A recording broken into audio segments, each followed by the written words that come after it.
television, tablets, computers, cell phones, and children. Let's talk about it. Hi, I'm Nahom from Five Senses Academy. Thank you for joining me. Today I'd like to talk to you about electronics and children. Children and electronics. Those who are for it and those who are against it. I do understand once in a while giving a child something to watch, but let's talk about screen time. Let's talk about how screen time affects your child. Their eyes, their sleep patterns, their ability to focus. You're sitting at dinner, you're at the restaurant, everything's going well until your child gets antsy. They start crying, they start complaining. You hand them the cell phone and all of a sudden they're quiet, they're focused, and you have peace and quiet for the next 30 minutes. That's good, right? No, that is not good. The reason it's not good is because they're hyper-focused. The images on the screen are going so fast that there's sensory overload going on in your little child's brain. And so they have to focus their attention as much as they can to keep up with what's going on.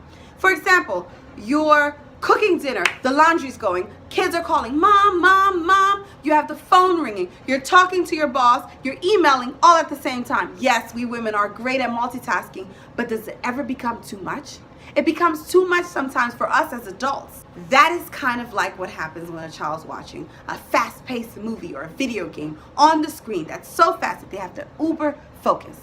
This is why the suggestion is a child 2 years old and under doesn't really need to watch TV at all. Doesn't really need any screen time at all.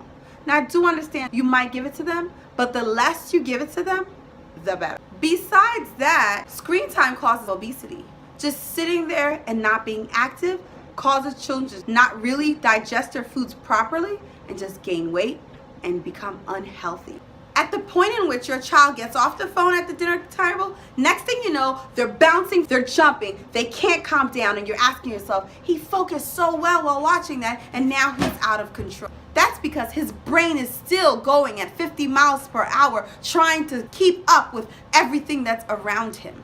The best things that we can do as educators and parents is give their kids less screen time. This way, they can be healthy children, roaming around, exploring the world around them. And I know it's not very easy for us as parents, but understand when we have children, it's a commitment that we make to give them the best. And even though sometimes they can drive us nuts, I do understand. But buy Play-Doh. Keep those things stored away for those moments when the child cannot relax. You'll be amazed at what a little container of Play-Doh in your bag can do at any given time when your child is bouncing off the walls. Of course, Play-Doh can get a little messy, so it just depends on where you are.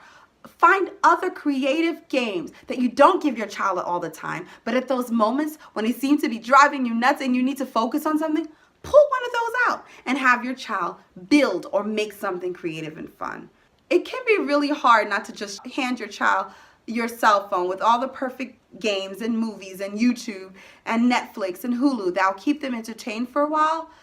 But it's better to have open-ended games, toys, projects, supplies, arts and crafts that they can do instead. Keep their minds stimulated, but not overstimulated. So when it's time to go to sleep at night, they can just go to sleep at night. When it's time to focus on things that are important, they'll be able to focus. We don't want our children's brains to be in such a hyper mode that we can't slow them down to even get them to bed.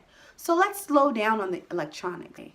Now keep in mind, speaking to a grandparent, speaking to someone FaceTime or Skype is a little bit different, but we still want to limit those as well. Thank you so much for coming on. I feel like this is a topic that we need to discuss a little bit more, so let's discuss them in the comments section. Bye.